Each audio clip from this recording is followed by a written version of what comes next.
Hello friends, स्वागत है आपका अपने चैनल नवीन शर्मा क्लासरूम में।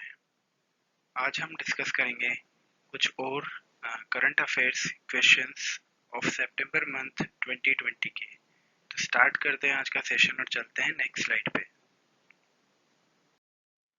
फर्स्ट क्वेश्चन, जैसा कि आप देख रहे हैं आपके स्क्रीन पर है, what is the projected GDP growth of India in year 2020 to 21 as per NCAER, यानी कि NCAER के अनुसार 2020 से 21 में भारत की अनुमानित जीडीपी वृद्धि क्या है।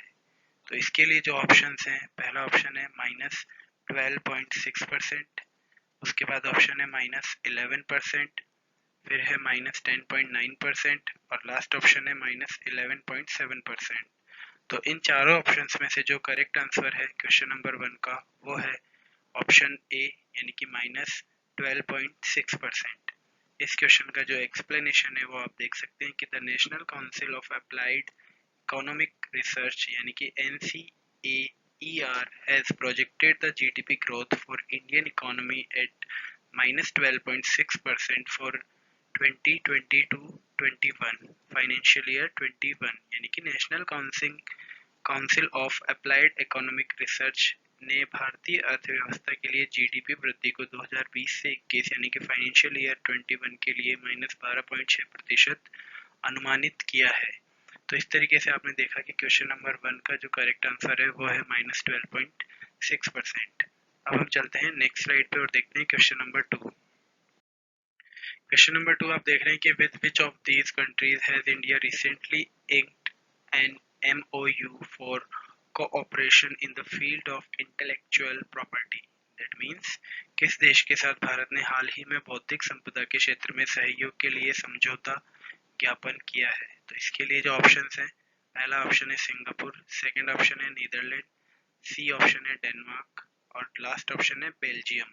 तो आप देखते हैं कि करेक्ट आंसर जो क्वेश्चन नंबर 2 के लिए है वो है ऑप्शन नंबर सी, यानी कि डेनमार्क। आप देख सकते हैं इसके एक्सप्लेनेशन के बारे में, the department of promotion of industry and internal trade यानी कि DPIIT under the ministry of commerce and industry India has signed an memorandum of understanding यानी कि MOU with its Denmark counterpart in the field of intellectual property cooperation। इसका अगर हम हिंदी में answer देखें कि वाणिज्य और उद्योग मंत्रालय के अंतर्गत उद्योग और आंतरिक व्यापार संवर्धन विभाग यानी कि DPIIT भारत ने बौद्धिक संपदा सहयोग के क्षेत्र में अपने डेनमार्क समकक्ष के साथ एक समझौता ज्ञापन यानी कि MOU पर हस्ताक्षर किए हैं। तो इस तरीके से आप देख रहे हैं क्वेश्चन नंबर 2 का जो करेक्ट आंसर है वो है डेनमार्क। अब हम चलते हैं क्वेश्चन नंबर 3 के लिए नेक्स्ट स्लाइड पे। क्वेश्चन नंबर 3 आप देख रहे हैं आपके स्क्रीन पर है, which among the given institution has approved $300 million loan to finance inclusive water supply and sanitation infrastructure and services in secondary towns of Rajasthan, यानी कि राजस्थान के माध्यमिक शहरों में समावेशी जल आपूर्ति और स्वच्छता बुनियादी ढांचे और सेवाओं की वित्त प्रदान करने के लिए दिए गए संस्थानों में से किसने $300 मिलियन अमेरिकी डॉलर के ऋण को मंजूरी दी है। तो इसके लिए जो करेक्ट ऑप्शन है वो है, इसके लिए जो 4 ऑप्शंस हैं वो है, पहला है Asian infrastructure investment bank, second है एशियन डेवलपमेंट बैंक, थर्ड है न्यू डेवलपमेंट बैंक और लास्ट ऑप्शन है वर्ल्ड बैंक। तो इस क्वेश्चन नंबर 3 का जो करेक्ट आंसर है वो है ऑप्शन बी, यानी कि एशियन डेवलपमेंट बैंक यानी कि ADB। और इसका जो इंग्लिश में एक्सप्लेनेशन है यदि हम देखें तो ADB यानी कि Asian development bank has approved a loan of ₹2200 crore यानी कि $300 million to finance inclusive water supply and sanitization infrastructure and services in secondary towns of Rajasthan. यदि हम हिंदी में बात करें तो ADB ने राजस्थान के माध्यमिक शहरों में समावेशी जलापूर्ति और स्वच्छता बुनियादी ढांचे और सेवाओं के वित्त पोषण के लिए 2200 करोड़ रुपए यानी कि $300 मिलियन के ऋण की मंजूरी दी है। क्वेश्चन नंबर 3 का करेक्ट आंसर था ADB यानी कि एशियन डेवलपमेंट बैंक। अब हम चलते हैं क्वेश्चन नंबर 4।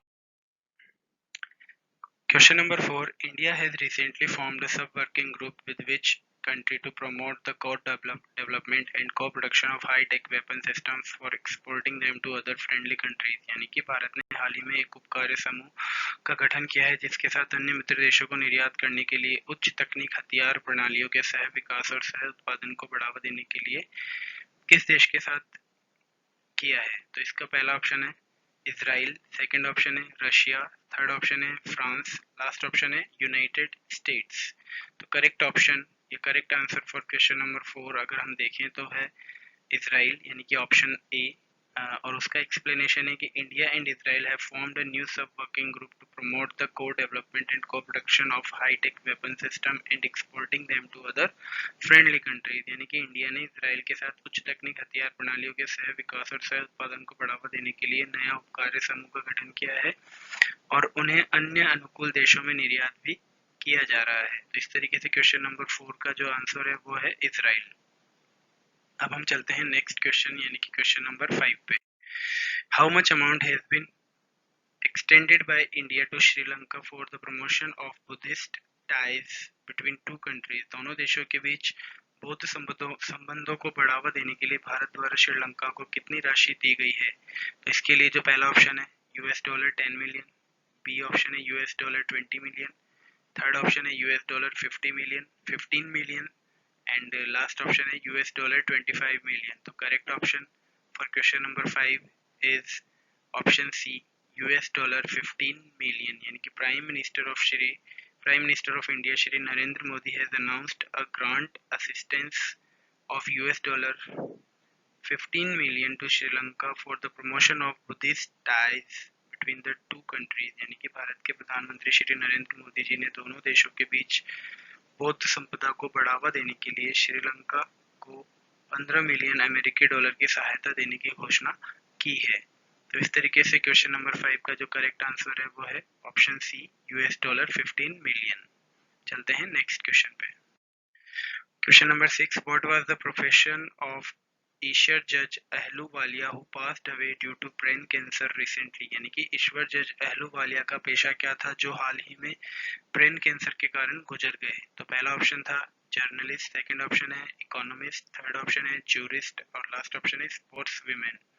तो यदि हम करेक्ट आंसर की बात करें तो correct answer for question number 6 होगा इकोनॉमिस्ट। यानी कि रिनाउंड इकोनॉमिस्ट डॉक्टर ईश्वर जज Ahluwalia has passed away after a 10-month long battle with brain cancer। She was 74 years old। यानी कि जाने माने अर्थशास्त्री डॉक्टर ईश्वर जज अहलूवालिया का ब्रेन कैंसर के साथ 10 महीने की लंबी लड़ाई के बाद निधन हो गया है और वह 74 वर्ष की थी। तो क्वेश्चन नंबर 6 का करेक्ट आंसर है इकोनॉमिस्ट यानी कि अर्थशास्त्री। चलते हैं नेक्स्ट स्लाइड पे और देखते हैं question number 7। Who represented India at the informal meeting of the SAARC Council of Ministers 2020। यानी कि 2020 के सार्क परिषद की अनौपचारिक बैठक में भारत का प्रतिनिधित्व किसने किया। तो यदि हम इसके लिए ऑप्शंस की बात करें, पहला है राजनाथ सिंह जो कि हमारे रक्षा मंत्री हैं इंडिया के, बी है नितिन गडकरी, सी है प्रकाश जावड़ेकर और लास्ट ऑप्शन है एस जयशंकर। तो इसका करेक्ट आंसर है एस जयशंकर यानी कि option D. The union minister of external affairs of the Republic of India doctor S Jaishankar represented India in the annual informal meeting of the SAARC Council of Ministers on 24th September 2020 held on the sidelines of the UN General Assembly session। यानी कि संयुक्त राष्ट्र महासभा सत्र के मौके पर आयोजित 24 सितंबर 2020 को सार्क परिषद के मंत्री परिषद की वार्षिक अनौपचारिक बैठक में भारत गणराज्य के यानी कि भारत देश के केंद्रीय विदेश मंत्री यानी कि डॉक्टर एस जयशंकर ने भारत का प्रतिनिधित्व किया। तो एस जयशंकर ने भारत का प्रतिनिधित्व किया था। तो इस तरीके से क्वेश्चन नंबर 7 का जो करेक्ट आंसर है वो है एस जयशंकर ऑप्शन डी। अब चलते हैं नेक्स्ट स्लाइड पे। क्वेश्चन नंबर 8 आप देख रहे हैं who has been appointed as the new chairman of the telecom regulatory authority of India TRAI. भारतीय दूरसंचार नियामक प्राधिकरण यानी कि ट्राई के नए अध्यक्ष के रूप में किसे नियुक्त किया गया है। तो पहला ऑप्शन है राजेश कुल्लर, सेकंड ऑप्शन है समीर खरे, थर्ड ऑप्शन है पीडी वाघेला और लास्ट ऑप्शन है प्रथा सारथी सेन शर्मा। तो करेक्ट आंसर है पीडी वाघेला। एंड अगर इसके एक्सप्लेनेशन की बात करें तो appointment committee of the cabinet ACC ने on the September 28, 2020 appointed senior Indian administrative service officer PD Vaghela is the new chairman of the TRAI, यानी कि मंत्रिमंडल की नियुक्ति समिति ने 28 सितंबर 2020 को वरिष्ठ भारतीय प्रशासनिक सेवा अधिकारी पीडी वाघेला को भारतीय दूरसंचार नियामक प्राधिकरण यानी कि ट्राई का नया अध्यक्ष नियुक्त किया है। तो आप कह सकते हैं कि क्वेश्चन नंबर 8 का जो करेक्ट आंसर है वो है पीडी वाघेला। अब चलते हैं नेक्स्ट क्वेश्चन पे।